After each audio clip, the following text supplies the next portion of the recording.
Hey, wonderful humans, and welcome back to the Art of Chronically.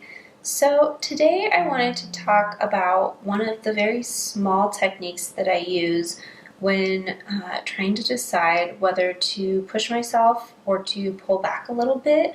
And this is one of the most common questions actually that people ask me when reaching out about how to support themselves on their healing journey or their journey with chronic illness. And that is, how do I know when is the right time to sort of push my body and push myself, and when is the right time to pull back and nurture, and how do I know the difference? And I wanted to just kind of talk through this because I have been in a really tough place over the last couple months. I've been in a really bad flare, which sort of started as a spring slump but continued longer than normal. And so I've had to really be, when I'm in a flare situation for this long, I have to be checking in with my body pretty consistently to make sure that I am not over pushing or pulling back so much that I'm not allowing myself a chance to move forward.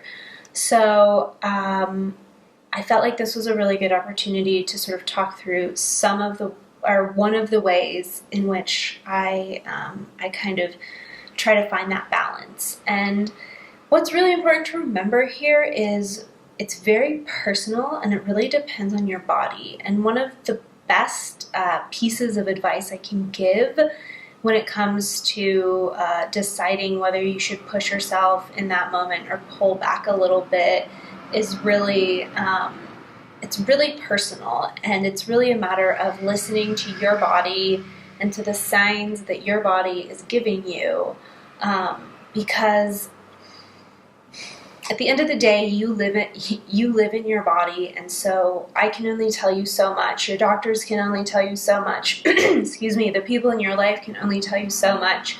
Ultimately, you have to really know and feel what's happening in your body. So that is a good segue, I guess, into my example, which is the last few days I have had a low-grade fever, and a lot of times when I am in a lot of pain, I'll break out into what I call a pain fever, and I tend to run really low temperature-wise, so my average temperature is usually like 97.6 to 97.8, somewhere in there.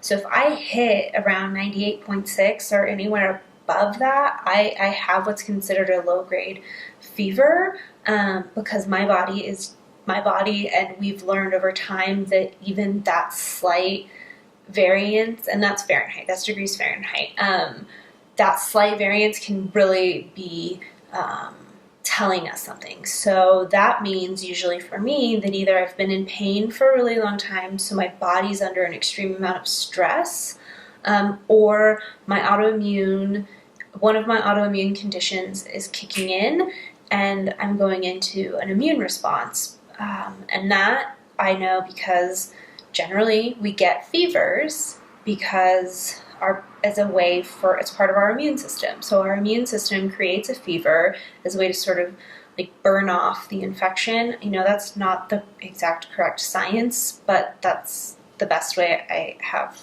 of understanding it, and I'm not a scientist, so sorry.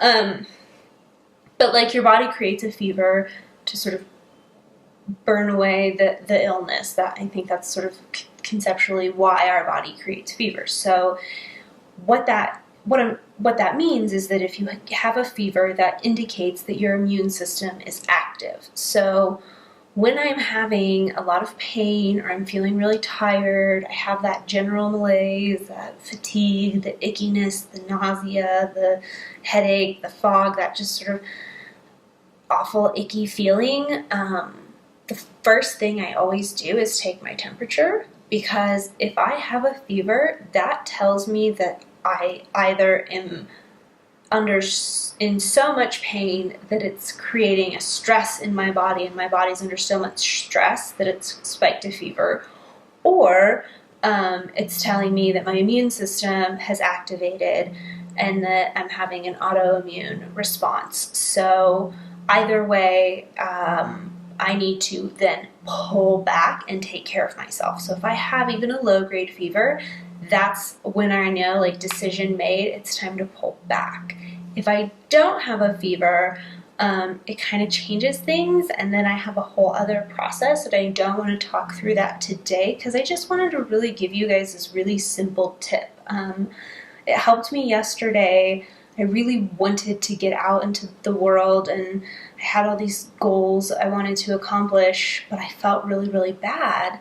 So I was like, all right, do I push myself or do I not? And I ended up taking my temperature, and I was like, oh, I have a fever. Like, I do not push myself today. And it made it so it was very easy for me to make that decision, and make that decision knowing it was the right decision for my body and for myself, and that's really important. So that's what I wanted to talk to you guys about today. Thanks for stopping by and checking in, and I look forward to talking to you again real soon. Have a great rest of your day.